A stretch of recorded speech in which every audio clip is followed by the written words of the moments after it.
पूर्ण परमात्मा पाप कर्म दंड को भी काट सकता है।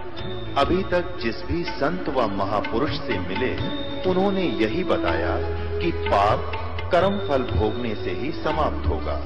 वो प्रभु कौन है जो पाप कर्म को काट देता है, वो काल के बंधन से छुड़वा देता है। उसका क्या नाम है, पूजा की विधि क्या है? कृपया अवश्य सुनिए जगत गुरु तत्वदर्शी संत रामपाल जी महाराज के अमृत वचन। कहने का भाव यह है कि वो तो जो बन चुके। अब पुण्यात्माओं, जब हम सत भक्ति करेंगे और इस साधना के करने से आपके जो पितृ भूत प्रेत आदि बने हुए हैं, और चाहे वो किसी योनि में है, ये पितृ वाली सिस्टम में, तो उनकी भी मोक्ष हो जाएगा आपकी भक्ति करने से। अब पुण्यात्माओं, ये सत्कर मान लेना, ये दास आपको समय अनुसार सब क्रियाएं बताएगा। इन एडवांस करने से आप अपना कर्म बिगाड़ बैठोगे। आप अपनी भक्ति करते रहो और समय आने पर ये सब आपके पितृ वगैरह भी इस साधना से ही इनकी मुक्ति हो जाएगी। अब क्या होता है, जैसे इन्हीं पुराणों में लिखा है कि 1000 ब्राह्मण भोजन कर रहे हो। जैसे इन्होंने पितरों की और भूतों की श्राद्ध की वो विधि बता रखी है। पितरों के लिए भोजन कराओ, ब्राह्मणों को तो ऑड नंबर में हो, जैसे 1, 3, 7 यानी 5, 7 ऐसे हो, और बाकी इवन नंबर में हो, ऐसी संख्या में जमाने चाहिए। और इसी विष्णु पुराण में लिखा है कि 1000 ब्राह्मण जिमते हो, भोजन कर रहे हो, और उनके सामने एक योगी माने भगत, सच्चा भगत, सत साधक, सत साधना करने वाला परम अक्षर परमात्मा का जो साधक है वो वास्तव में भगत योगी होता है। योगी का अर्थ ये नहीं ये पेट का पानी हला के दिखा दे आसन उसन कर रहा हो ना, ये योगी नहीं। ये तो एक वो है अपनी, समझ लो ये प्राकृतिक चिकित्सक कह सकते हैं, वो योगी है। योगी का अर्थ होता है भक्त, परमात्मा से मिलने की जो कोशिश कर रहा है वो योगी है, भक्त यानी सच्चा साधक। ये देखिएगा श्री विष्णु पुराण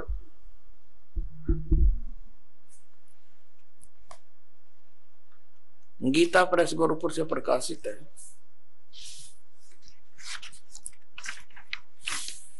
इसके अनुवादक हैं मुनीलाल गुप्त। ये गीता प्रेस गोरखपुर से प्रकाशित है। ये है अध्याय 16 और तृतीय अंश और पृष्ठ नंबर 213 पर। यहां पर लिखा है, हे राजन, श्राद्ध करने वाले पुरुष से विश्व देवगण, पितृगण, मातामह और कुटुंबी जन सभी संतुष्ट रहते हैं। हे भूपाल,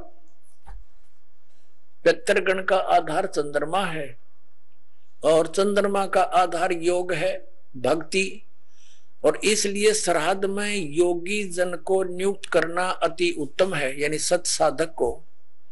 हे राजन, यदि श्राद्ध भोजी एक सहस यानी 1000 ब्राह्मणों के सम्मुख एक योगी भी हो तो वह यजमान के सहित उन सब का उद्धार कर देता है, यानी ब्राह्मणा का भी, हर योगी का भी और उनका यजमान का भी, सबका उद्धार कर देता है। पितरों की तो बातें छोड़े।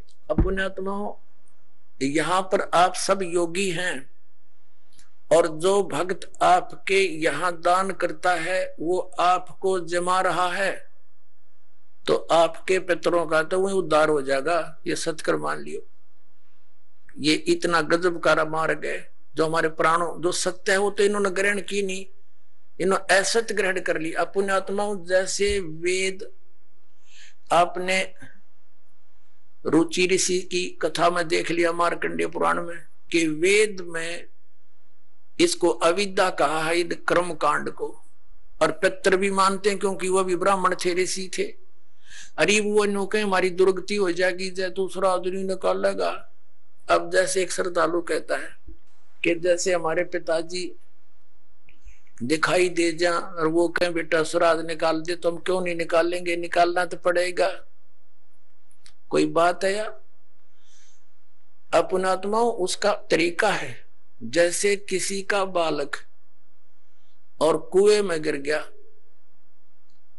उसका वो तो चिल्ला रहा है डूब गया डूब गया, उसका क्या इलाज है? गिल्ले डूब जा, डांक मार दे, छलांग लगा दे, वो भी मरे गिल्ले। उसकी विधि है उसको भी बचाने की। पहले रस्सी बांध एक ऊपर मजबूत सी, उसको नीचे डालो, उसको पकड़ कर जा, उसने भी काट के लिया।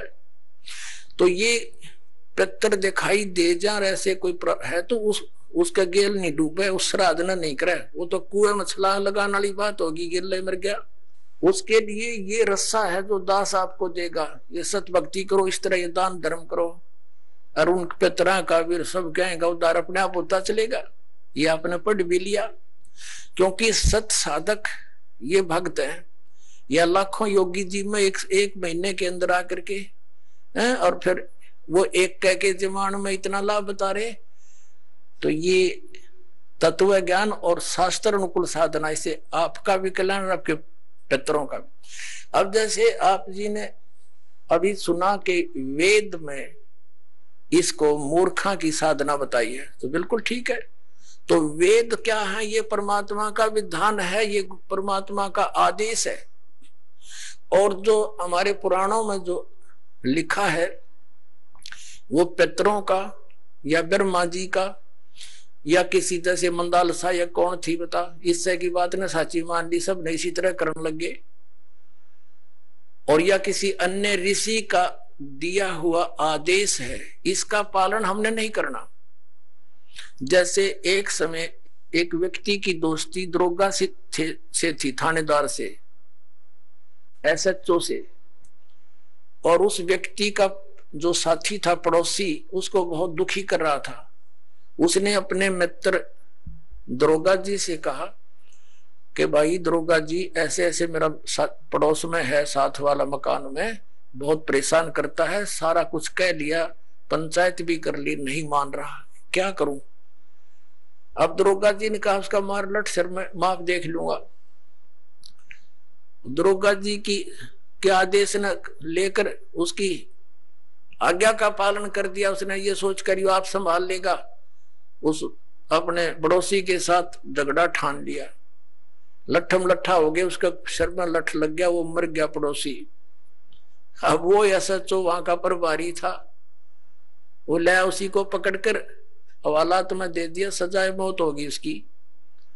अब राजा का विधान था किसी का लठ मारेगा और मर गया तो उसकी सजा होगी मौत, और वो विधान तोड़ दिया उस व्यक्ति ने। अपने मित्र एक अधिकारी की आज्ञा का पालन कर लिया, जिससे राजा का विधान टूट गया, वो दंडित हुआ। इसी प्रकार इन पुराणों में लिखा हुआ जो आदेश है ये दरोगा जी का समझ लो इन पुराणों में। और वेदों में संविधान समझो भगवान का संविधान अगर तोड़ दिया इन दरोगा जी के कहने से, पुराणों के या इन नकली धर्म गुरुओं के कहने से, इन शास्त्र विरुद्ध साधना कराने वाले आचार्य और शंकराचार्यों के आदेश से हमने ये क्रिया कर ली, तो हम दंडित होंगे, हम पितर ही बनेंगे, यानी मौत की सजा मौत की मिलेगी। तो ऐसी गलती हम तो ना करें भाई, और करियो भी मत। एक जीवित उदाहरण दास आपको देता है। मेरे पूज्य गुरुदेव जी ब्राह्मण वर्ण में जन्मे थे। हरियाणा के अंदर जिला भिवानी चरखी दादरी के पास एक पैंतावास गांव है, बड़ा पैंतावास, वहां वो रहते थे, किसान का काम करते थे, वर्ण ब्राह्मण है।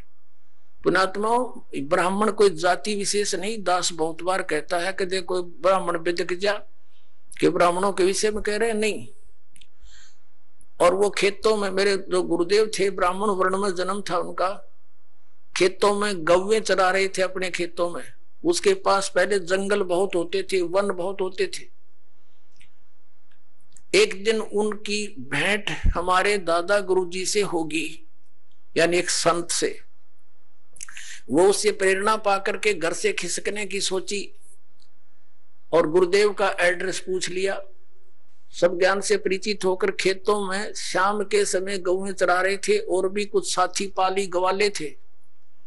तो उनको ये कहकर के मैं फ्रेश होकर आता हूं, मैं देर हो जाए तो तुम पशुओं ले चलना, मैं आप आ जाऊंगा। वो जंगल में चले गए गहरे। पालियों ने वो अपने गौएं गांव में ले आए। अब वो सामने काफी देर होगी जब नहीं आए। उनका बचपन का नाम, गांव का नाम हरिद्वारी था, पंडित हरिद्वारी। और फिर उन्होंने अपना नाम बदल लिया था, कोई पहचान ना ले, घर से निकल गए थे वो। तो उन्होंने क्या किया, अपने कपड़े जो पहन रखे थे वो उतार दिए, 2 जोड़ी कपड़े लेकर गए घर से। उस दिन एक अलग से ले गए थे, किसी को दिखाया नहीं। वो जो पहन रखे थे वो कपड़े पाड़ पुड़ के, और कोई किसी हिंसक पशु ने, कोई पशु खा रखा था, कोई मृग वगैरह, किसी शेर ने, वो उन्होंने दिन में देख लिया था। उसके ऊपर घेर के कपड़े और निकल गए, रातों रात हरिद्वार पहुंच गए। अब उन घर वालों ने इंतजार की, 1-2 घंटा, फिर पूछा उन पालियों से, हरिद्वारी नहीं आया। वो कहने लगे, वो यूं कह रहा था मैं फ्रेश हो गया हूं, तुम चलो। उन बच्चों को साथ लेकर गए, बताया कहां से प्रवेश हुआ था, किधर गया था।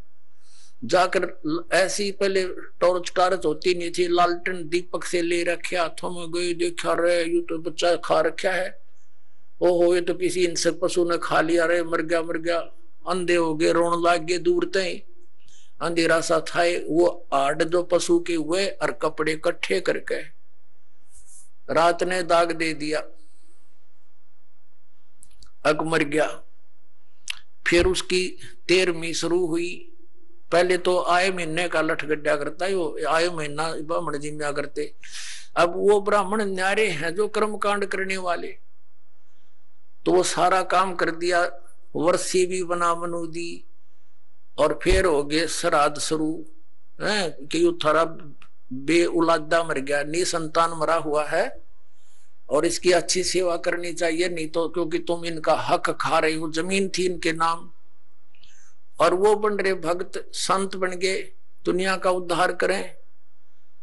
एक बार जब मेरे पूज्य गुरुदेव जी 105-6 वर्ष के हो गए, सतलोक जाने की तैयारी हुई। तलवंडी भाई, फिरोजपुर जिला पंजाब में उनका आश्रम, एक इसमें खन्ना के अंदर था, एक मोगा के अंदर था, एक नजफगढ़ आश्रम था। तो तलवंडी भाई वो ज्यादा रहते थे, तो वहां से दास को उसमें आदेश दे रखा था नाम देने का। बहुत से शिष्य भी उनकी प्रेजेंस में दास के हो गए थे। 2 बच्चों की सेवा लगा रखी थी, उनकी सेवा में छोड़ रखे थे। तो उनका संदेशा आया कि गुरुजी यहाँ पैंतावास आ चुके हैं। तो दास भी पहुंच गया 3-4 भक्तों को लेकर गाड़ी से। वहां देखा वो गुरुजी बैठे, प्रणाम हुआ। फिर उनकी एक भाभी जी थी, वो 92 वर्ष की हो रही थी, 92 ईयर ओल्ड थी। उससे बातचीत हुई। हमने उनसे पूछा कि माता जी, जब हमारे गुरुदेव यहां से चले गए तुमने क्या सोचा पीछे थे? वो कहने लगी, जी मैंने तो ये सुना था कि ये इनकी मृत्यु होगी। तेरा एक देवर था और वो ऐसे ऐसे जंगल में किसी पक्षी ने, पशु ने खा लिया था, हिंसक ने, और मैं आई जब तक इसके श्राद्ध निकला करते, और 70 श्राद्ध मैंने अपने हाथ में निकाल रखे इसके। और जब भी कभी कोई ऊक चूक घर में हो जाती, पशुओं में कोई हानि होती, फसल में हानि होती, हम अपने गुरुजी ब्राह्मण के पास जाते थे, उससे जंतु पितरा पुत्रा पढ़वाते थे। वो क्या कहा करता कि तुम्हारा अर्धवारी निसंतान मरा हुआ है और वो तुमने सिद्ध है, तुमने हानि करता है, उसके 500 कपड़े बनवाओ, उसके श्राद्ध अच्छी तरह निकलवाओ और उसका फलाना कर दो। वो जो कुछ भी कहता वो सारा करते हम। और फिर भी न्यू कहता का ठीक से श्राद्ध नहीं, अगली बार मैं करूंगा अच्छी तरह। 70 तो श्राद्ध करवा दिया, रियो बैठा न्यू का न्यू। अब मैं कहने लगा, माता जी देखो गीता जी में मना कर रखा है 9 में जाएंगे 25वें श्लोक में कि भूत पूजनीय भूत बनेंगे, पितर पूजनीय पितर बनेंगे, ये पूजा नहीं करनी चाहिए। अरे ये आपके सामने जीवित उदाहरण रहा, ये मूर्ख बना रहे थे आपको। और वो साधना को, वो कोई सच्ची बात थी इन लोगों की? ये तो ईब तो अब तो छोड़ देना इसको। ने बोली ना भाई, या तो पुरानी लाग है, नो के छूटे है, बाढ़ में पड़ो फिर भी ना छूटे, हद कर दी भाई। आंखों देख रही है, आपसे कह रही है कि मैंने इसके 70 श्राद्ध निकाल लिए, पिंड भी भरवा लिए, न बोलो पितर बन गया। हमारे पितर नहीं, वो सबका तो उद्धार करने वाले महापुरुष बन गए, लाखों लोगों का उद्धार कर दिया। इस नृत्यों इनके श्राद्ध निकालो, इन मूर्खों को पालन लग रही। तो पुण्यात्माओं, परमात्मा कहा करते, पर भी लेन जात है दुनिया, हमारा ज्ञान किने न सुनिया। ये वहां धक्के खाने जाओ तीर्थों पर, वहां पता नहीं कहां का, हमारा ज्ञान किसी ने नहीं सुना। अपने आत्माओं, ये तीर्थ कैसे बने? अब जैसे अमरनाथ धाम है, ये कैसे बना? पार्वती माता को भगवान शंकर जी ने उस स्थान पर एक सूखे वृक्ष के नीचे एकांत स्थान देखकर ये मंत्र दिया था। प्रथम मंत्र जो दास आपको देता है, इसको मोक्ष मंत्र बोलते हैं। ये जितना मोक्ष कर सकता है। तो पार्वती जी को जहां वो उपदेश ग्रहण प्राप्त हुआ, शंकर भगवान ने वो मंत्र उनको दिया, ये अमर मंत्र, तो उनके लिए, उस पार्वती माता के लिए वो अमर धाम है, आप और हमारे लिए नहीं। अब जैसे ये तीर्थ और ये अमर धाम कैसे? जैसे आप जिसको यहाँ बरवाला में ये मंत्र मिला, उसके लिए तो बरवाला है अमर धाम, और यहाँ बरवाला में ये दास हो नहीं, और यहाँ कोई भी नहीं हो, और यू खाली पड़ा हुआ आश्रम। अब जैसे किसी ने क्रोथा आश्रम में नाम लिया था, उसके लिए क्रोथा है आश्रम, अमरधाम, अमरनाथ। अब वहां कोई भी को नहीं, ये दास यहाँ पर बैठा तो उस क्रोथा में माथा टेकने तला बना हुआ है। ये तो इस दास के वचन यहाँ सुनेंगे, सत्संग सुनेंगे, आशीर्वाद पाओगे तो यही लाभ होगा उसे।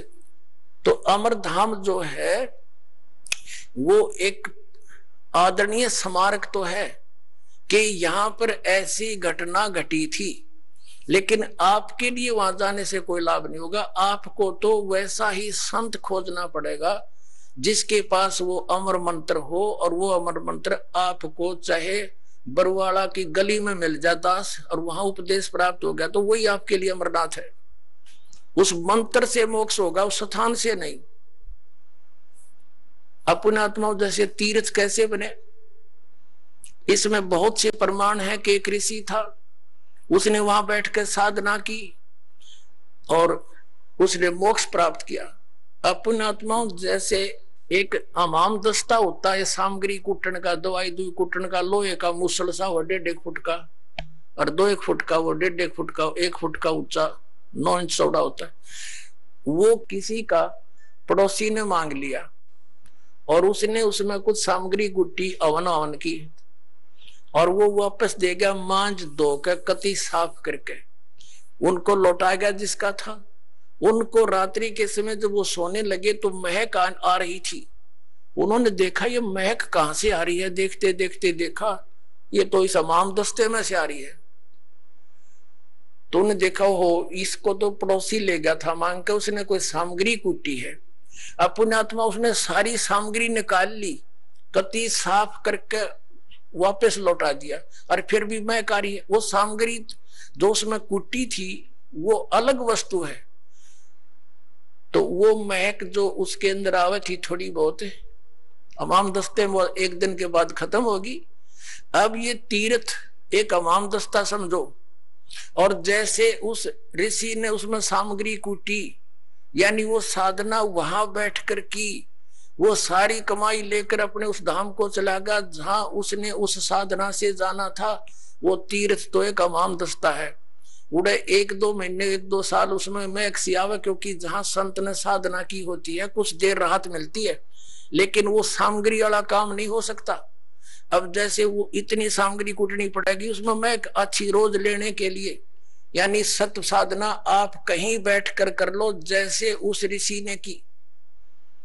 आप अपने घर पे करोगे, आपके लिए वो तीर्थ आपका घर है, ना कि वो स्थान जहां पर किसी अन्य ने साधना की। वहां देखने जाने से हमें क्या लाभ होगा? जैसे ये दास पहले नगर नगर में सत्संग करने लगा, तो जहां किसी ने सत्संग सुना, उपदेश ले लिया, और वहां हम भट्ठी बना करके खीर बनाते, हलवा बनाते, सब्जी बनाते थे, और वहां से हम अगले शहर में चले गए।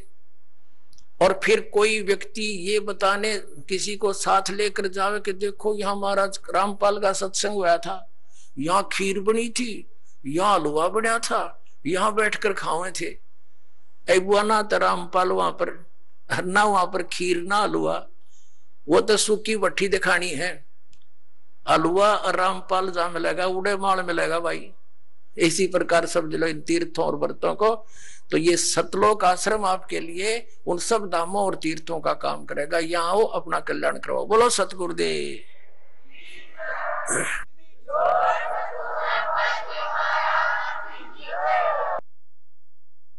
परम पिता परमात्मा पूर्ण ब्रह्म परम अक्षर ब्रह्म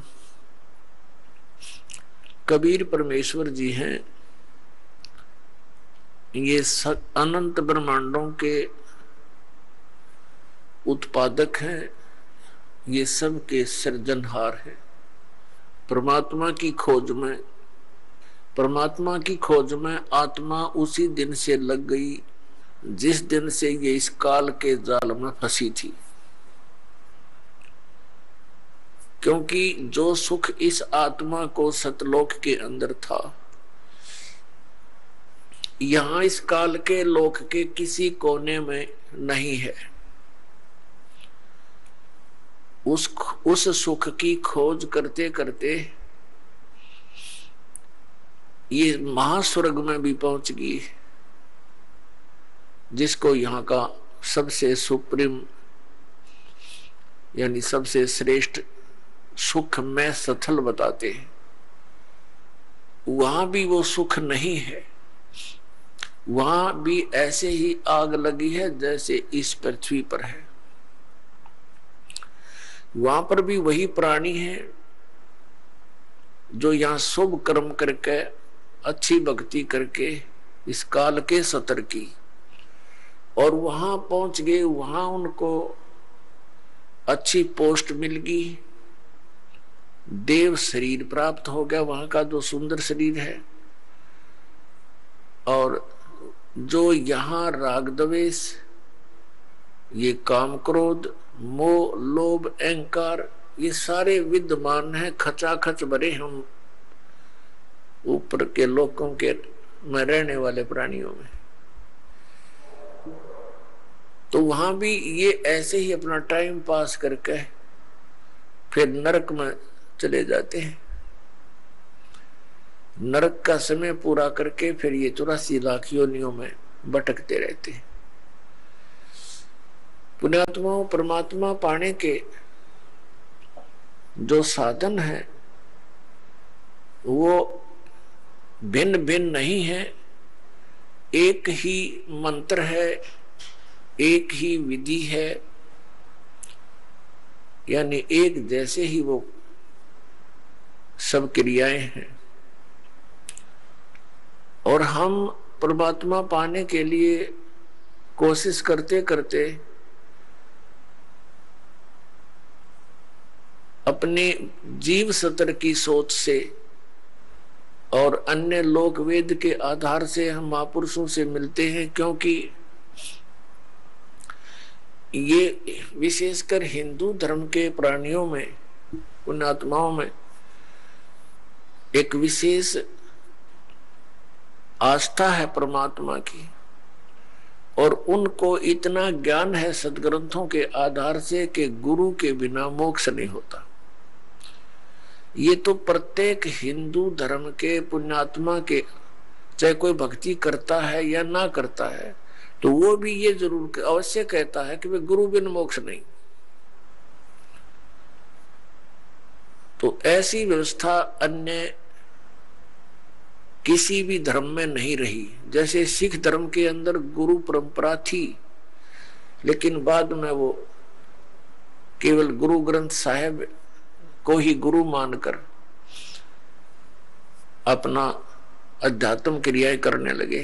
लेकिन वक्त गुरु का होना अनिवार्य है। जैसे ये पवित्र ग्रंथ गुरु ग्रंथ साहिब, पवित्र श्रीमद् भगवद गीता, पवित्र वेद, पवित्र पुराण, ये तो एक आदरणीय सदग्रंथ है, महापुरुषों की जानकारी है, भगवान के विषय में लिखा है इसमें। ये तो ऐसा समझो कि हमारे औषधि की बुक हो, औषधि की पुस्तक है और उसके जानकार की आवश्यकता है जो वैद्य हो, और वैद्य वही सफल होता है जो औषधि की पुस्तक में लिखी हुई सब जड़ियों को इकट्ठा करके मिला कर समझ के जड़ी बनाता है। इसलिए वक्त गुरु की आवश्यकता है। तो पुण्यात्माओं, इस धारणा के अनुसार इस आवश्यकता की पूर्ति के लिए ये प्राणी गुरुओं के पास जाने लगे। अब श्रद्धालु को कोई ज्ञान नहीं होता, क्योंकि वो तो जिज्ञासु होता है। जैसा भी उसके गुरुजी साधना करने को कहते हैं वो समर्पित होता है, वैसे ही करता है। तो पुण्यात्मा सभी भक्ति भी कर रहे हैं और बुराइयां ज्यों की तो बढ़ रही है। काम, क्रोध, लोभ, मोह, अहंकार, किसी के अंदर भी कमी नहीं बनी। इसका कारण क्या है कि पूर्ण संत ना मिलने से तो कभी भी ये शांति इस समाज में, इस लोक में नहीं हो सकती। 600 वर्ष पहले परमात्मा आए थे, स्वयं एक संत की भूमिका करके चले गए और साथ में एक जुलाहे का कार्य भी किया करते थे, ये प्रमाणित करने के लिए कि वही परमात्मा पाने के लिए, क्योंकि उसमें भ्रम फैला हुआ था कि ब्राह्मण वर्ग ही भक्ति के अधिकारी हैं। बाकियों को तो इन्होंने ऐसे लगा दिया था, श्राद्ध श्रुद्ध निकालन खातिर क्रियाओं में उलझा दिया था। और विशेषकर यही माना जाता था कि ब्राह्मण ऋषि, महर्षि, घर त्याग कर चला गया जो व्यक्ति वही परमात्मा पा सकता है, या घना बड़ा सेठ धन दान करता हो। तो परमात्मा ने सब शंकाओं का निवारण करने के लिए एक शूद्र जाति में रहना पड़ा। उसने छुआछूत चरम सीमा पर थी, अत्यधिक छुआछूत थी। ब्राह्मण लोग शूद्रों को निकट भी नहीं आने देते थे, दूर से बात करते थे। और उस समय परमात्मा एक जुलाहा जाति के अंदर रहे। वैसे तो उनका जन्म नहीं हुआ था, सतलोक से आए थे, सहशरीर आए थे। एक नवजात शिशु का रूप धारण किया था कमल के फूल पर, बाहर एक तालाब सरोवर के अंदर। वहां से एक नीरू नीमा नाम के जुलाहा दंपति उठा ले गए थे और वहां परमात्मा की परवरिश लीला होने से और फिर जुलाहे का कार्य करते हुए जनता को ज्ञान भी देते थे, भक्तों को यथार्थ ज्ञान समझाते थे, सूक्ष्म वेद का प्रचार करते थे। वो यही हमें ये प्रमाणित करने आए थे, एक उदाहरण देने आए थे कि परमात्मा पाने के लिए जाति और धर्म और कर्म, यानी जैसे कोई ज्यादा बड़ा सेठ यानी धन अधिक या कम, ये इसके लिए कोई मायने नहीं रखता। गुरु पूरा हो और शिष्य सूरा हो, सूरमा। सूरमा का अर्थ है कि इस भक्ति मार्ग पर जो प्राणी लगता है तो उसकी सब क्रियाएं अन्य संसारिक व्यक्तियों से भिन्न होती है, तो उसमें हमारा समाज बाधा करता है।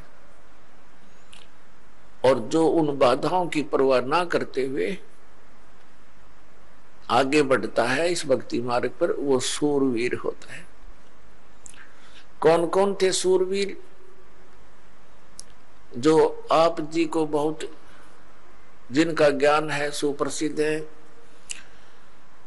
गरु थे सूरवीर, प्रहलाद थे सूरवीर, और मीराबाई थी सूरवीर, और स्वयं परमात्मा तो वो मालिक थे ही थे, वो तो सूरवीरों के सूरवीर और सब भगवानों के भगवान कबीर परमेश्वर जी।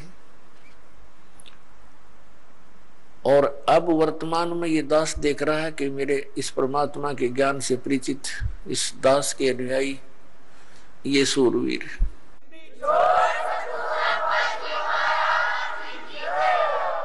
क्योंकि क्रोथा कांड के दौरान इस दास को इतना बदनाम कर दिया गया था, झूठा, और इतना परेशान किया गया परमात्मा के बच्चों को, लेकिन ये सूरवीर थे, ना किसी से लड़े और ना डरे। संत का यही एक नियम होता है, लड़े भी नहीं और डरे भी नहीं, तो परमात्मा साथ देता है।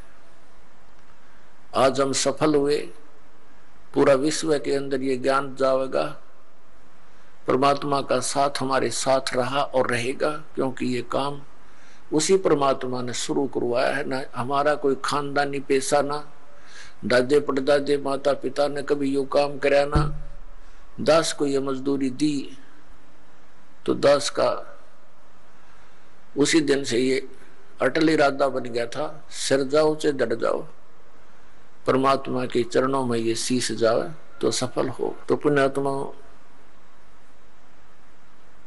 आप जी का सौभाग्य है कि काल के दूतों ने परमात्मा के इस अनमोल धन को पाताल में डाल रखा था।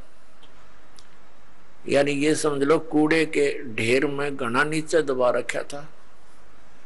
अब दास पे कृपा हुई, रजा मालिक कबीर भगवान का साथ दास के साथ है, तो अब ये धन आपके रूबरू हो पाया है। इतने संघर्ष के बाद सन 1994 में दास को परमात्मा ने आदेश दिया था, गुरुदेव ने, दीक्षा उपदेश और सत्संग करने का, और आज सन 2012 हो गया, लगभग 18 वर्ष हो गए संघर्ष करते ने। -0 से भक्ति को ऊपर उभारा है परमात्मा कबीर जी की दया से।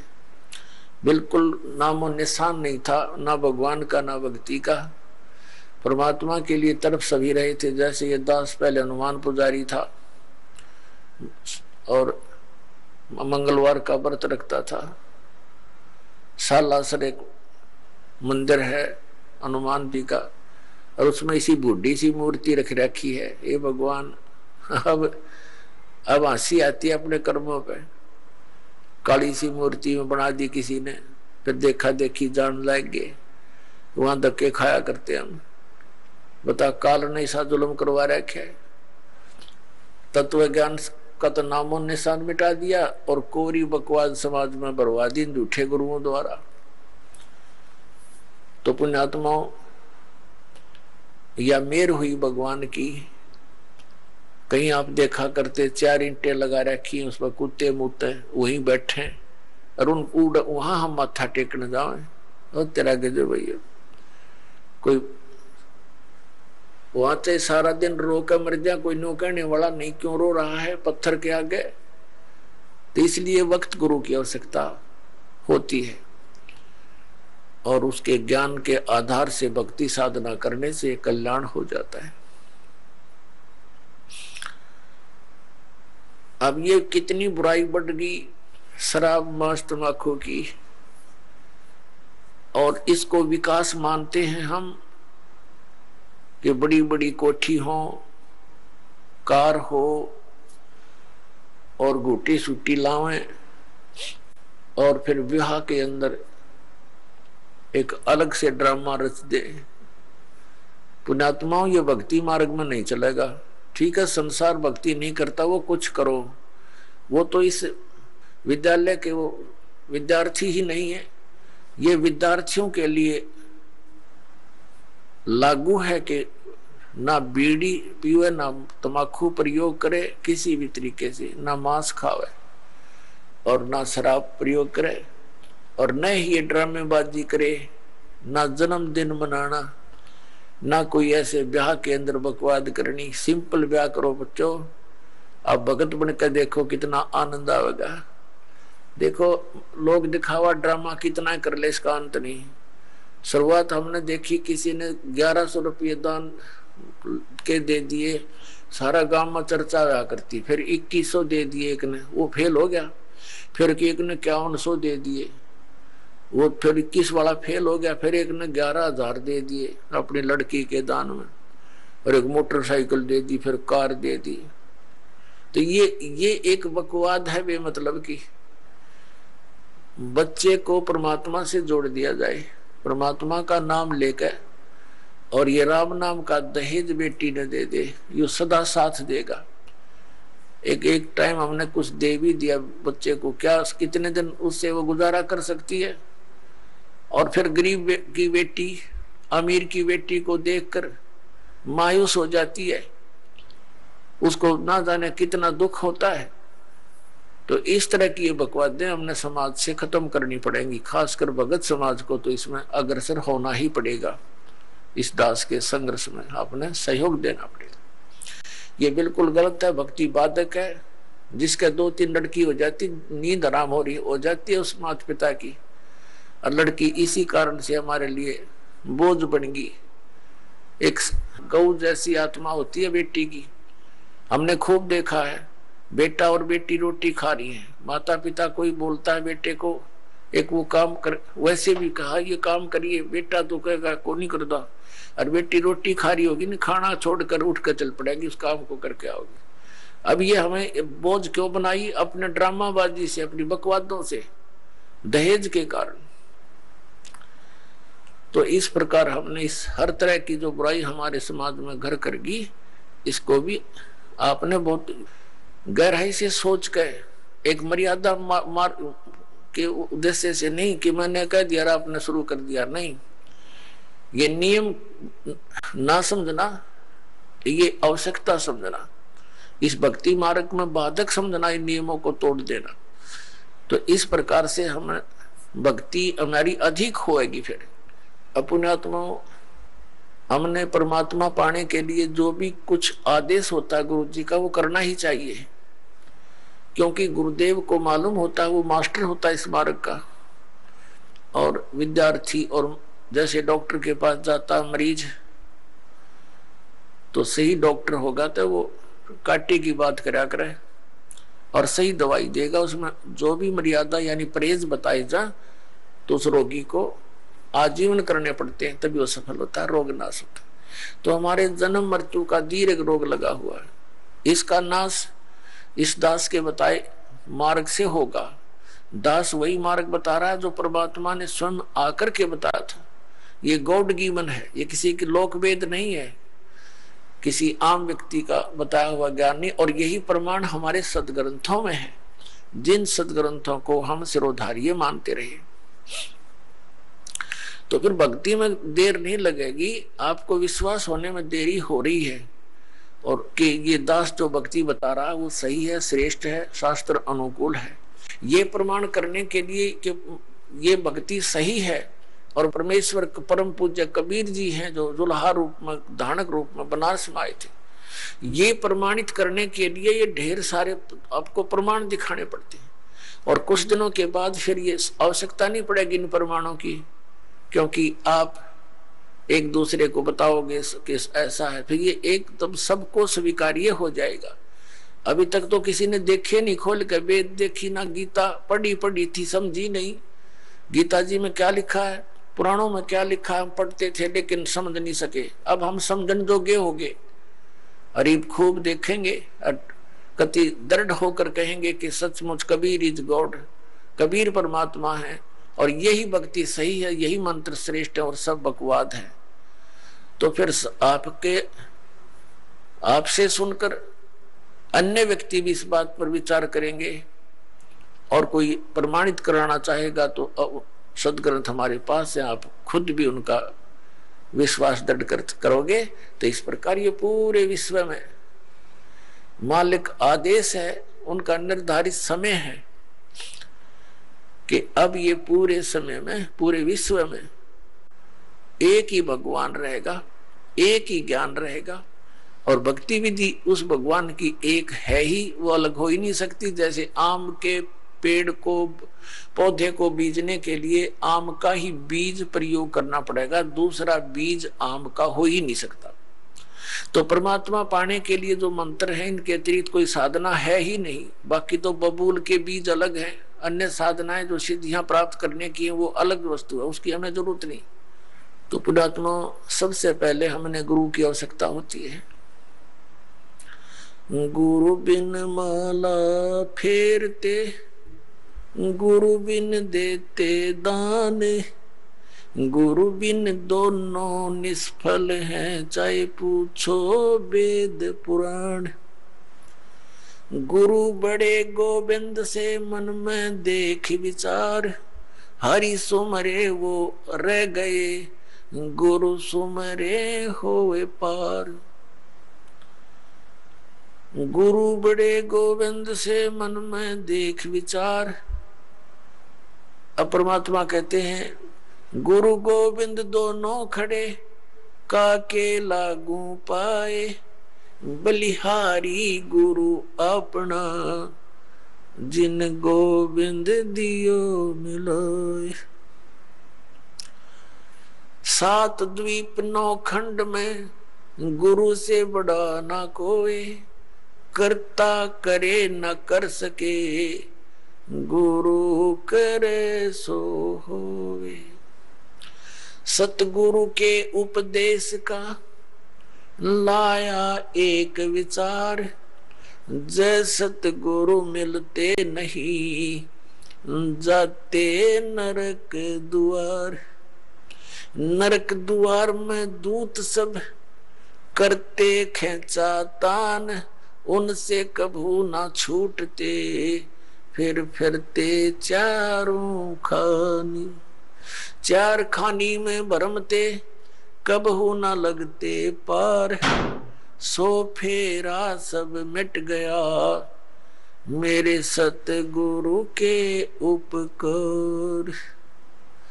7 समुद्र की मसी करूं, लेखनी करूं बन राय, धरती का कागज करूं, गुरु गुण लिख्यो न जाए। गुरु गोविंद कर जानियो, रहियो शब्द समाए, मिले जब दंडवत बंदगी, नहीं पल पल ध्यान लगावे। गुरु मानुष कर जानते, ते नर कहिए अंध, ओवे दुखी संसार में, आग काल के फंद। गुरु को मानुष जो गिने, और करे चरणामृत को पान, ते नर नरक में जाएंगे, युग युग होवे समान। पुण्यात्माओं, परमात्मा ने गुरु जी के ऊपर गुरु की महिमा का, गुरु के महत्व को कितनी गहरे शब्दों में समझाने की चेष्टा की है।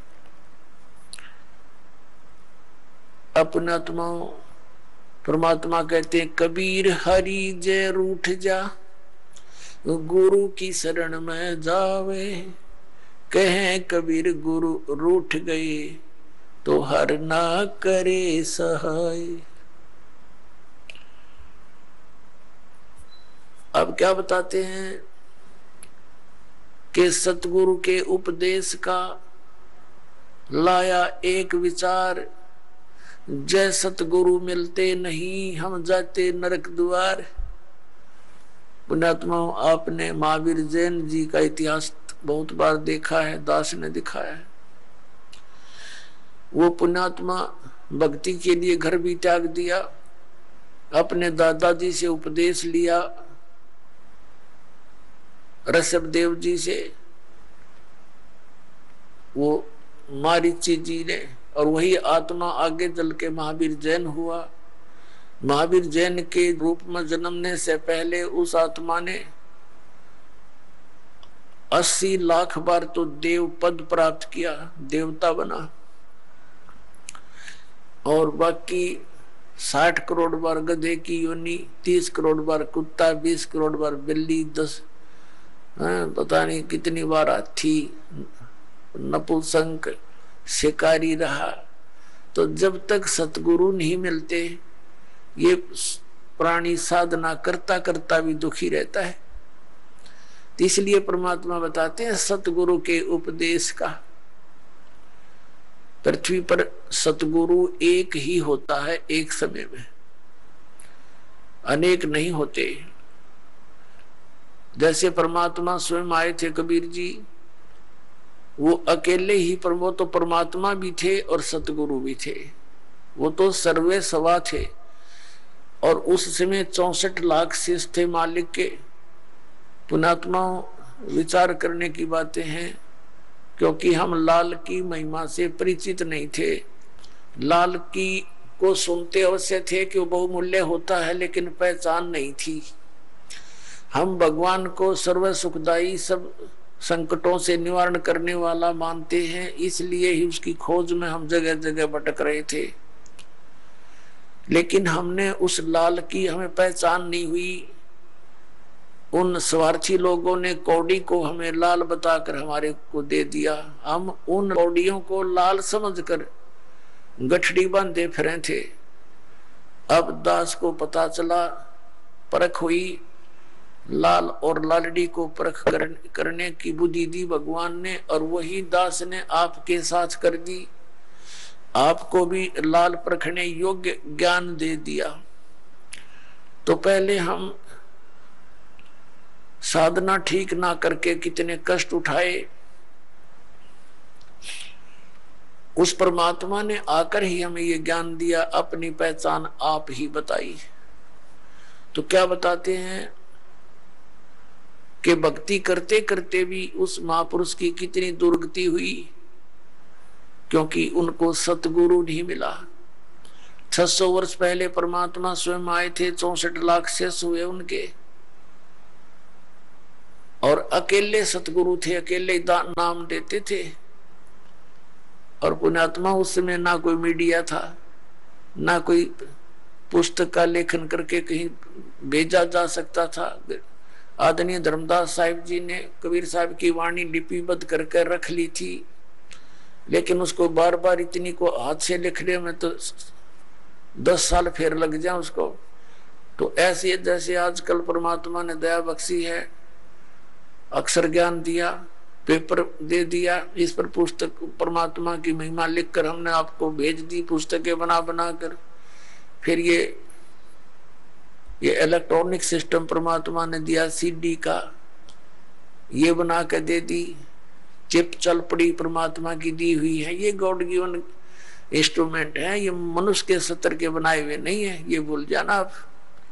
ये मनुष्य 4 युगों में यही था, एक रेडू के अंदर, और 6 खच्चर जोड़ कर रथ बना के घसीटे आंडा करते, अरीवीसी कार बना ली, हवाई जहाज बना दी, और ये इंटरनेट बनवा दिए। ये परमात्मा के दिए हुए हैं, और इस काल ने इनका दुरुपयोग शुरू करवा दिया। इसमें फिल्म देखे, नाचे कूदे, समाज दूना बिगड़ गया, लेकिन अब शुद्ध रहेगा।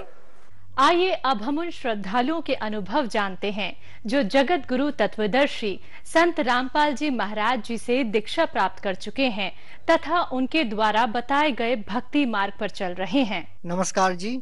नमस्कार जी। क्या नाम है जी आपका? मेरा नाम नीतू मेहता है। कहाँ से आए हैं जी आप? जी मैं ग्राम घंगरी, जिला हजारीबाग, झारखंड से आई हूँ। अच्छा, ये बताइए कि संत रामपाल जी महाराज जी से नाम दीक्षा कब लिया आपने? मैंने संत रामपाल जी महाराज से नाम दीक्षा 7 फरवरी 2016 में ली। संत रामपाल जी महाराज जी से क्यों जुड़े आप? जी मैं संत रामपाल जी महाराज से मैं उनके बहुत सारे अनुभव टीवी पे जो आते थे, उनके सत्संग, उनमें बहुत सारे अनुभव आते थे, तो मैं उसे देखती थी, तो उनके तरफ अट्रैक्ट होती थी कि उनसे लाभ मिलते हैं। तो मैंने बस लाभ के लिए उनसे नाम दीक्षा लिया था स्टार्टिंग में। लाभ मिले आपको? हाँ जी, लाभ मिले मुझे। क्या लाभ मिले?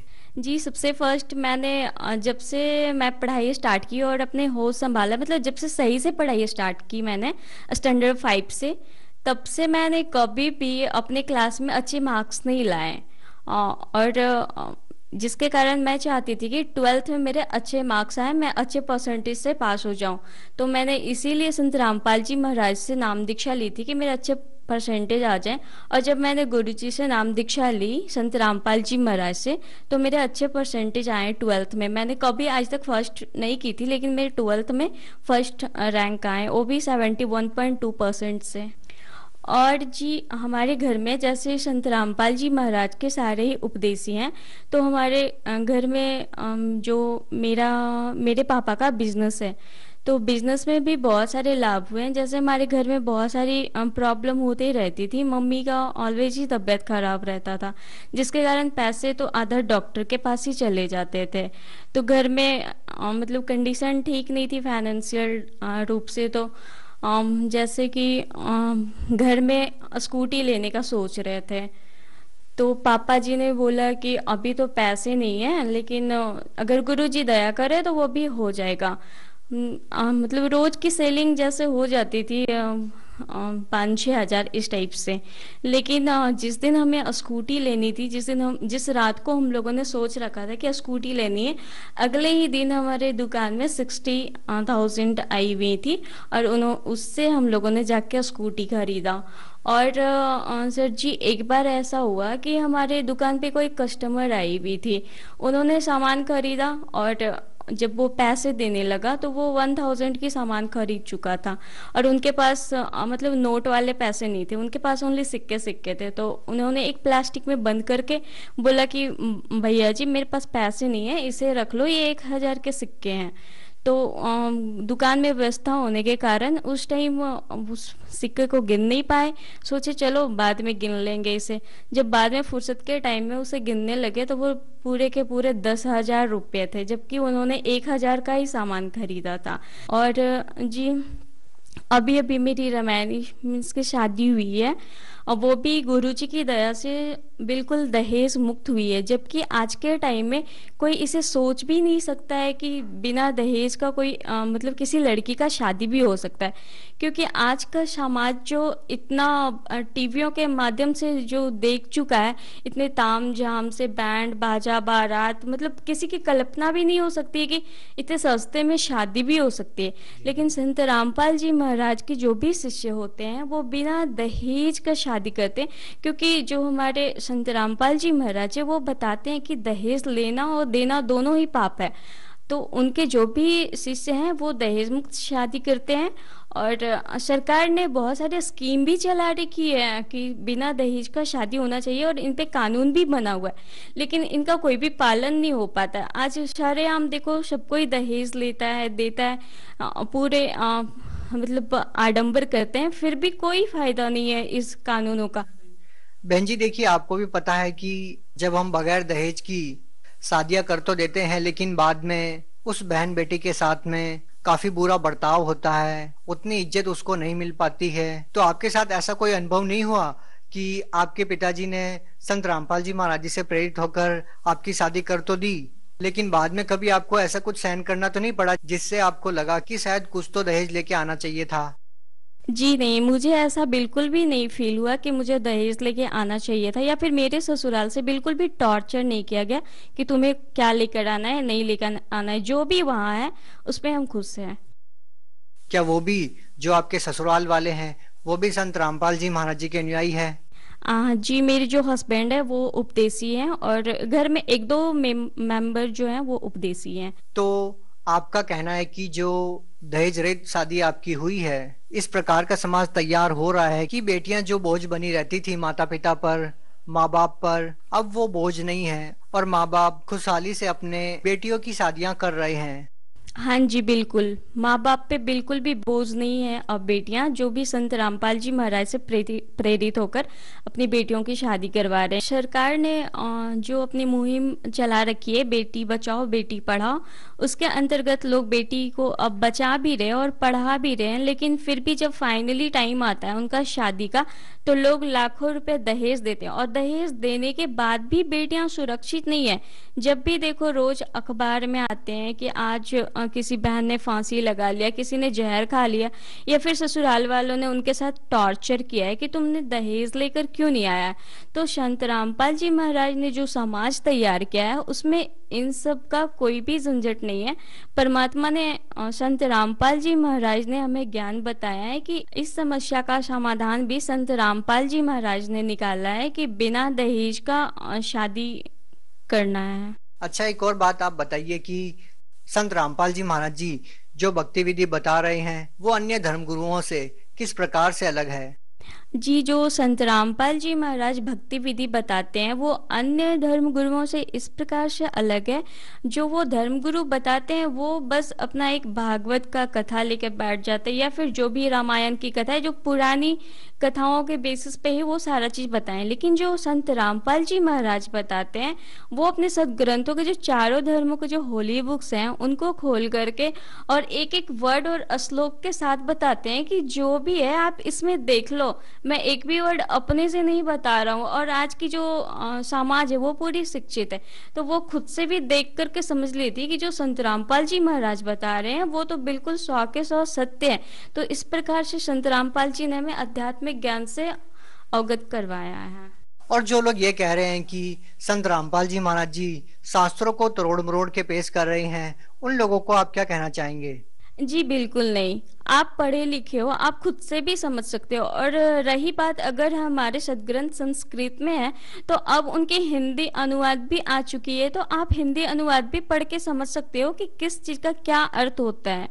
भगत समाज को आप क्या संदेश देना चाहेंगे? जी, मैं भगत समाज को समाज से प्रार्थना करना चाहती हूँ कि संत रामपाल जी महाराज एक ऐसे गुरु हैं, एकमात्र ऐसे गुरु हैं जो हमें जन्म और मरण के कष्ट से छुड़वाने के लिए आए। मनुष्य जीवन सभी जो भी ग्रंथ है वो बताते हैं उन लोगों का बस एक ही सार है कि जन्म और मरण से मुक्ति पाना।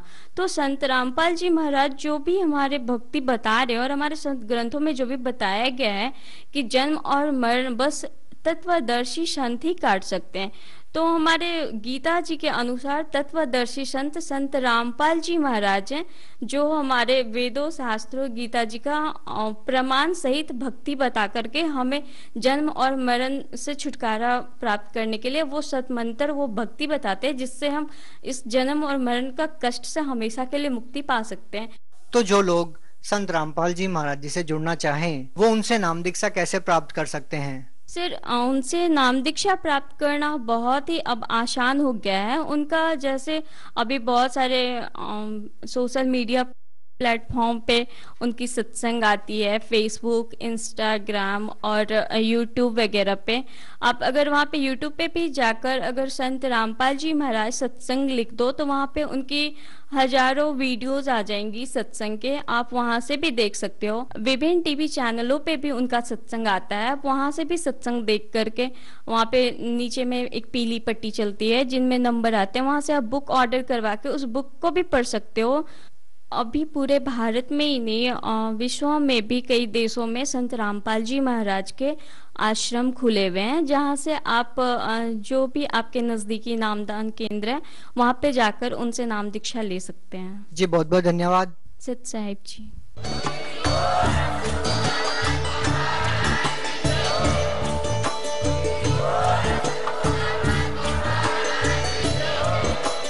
आप सुन रहे थे जगत गुरु तत्वदर्शी संत रामपाल जी महाराज जी के मंगल प्रवचन। अधिक जानकारी के लिए विजिट कीजिए हमारी वेबसाइट www.jagatgururampalji.org। संत रामपाल जी महाराज जी के शुभ आशीर्वाद से पूरे विश्व भर में 500 से भी ज्यादा नाम दीक्षा केंद्र हैं, जिन पर संत रामपाल जी महाराज जी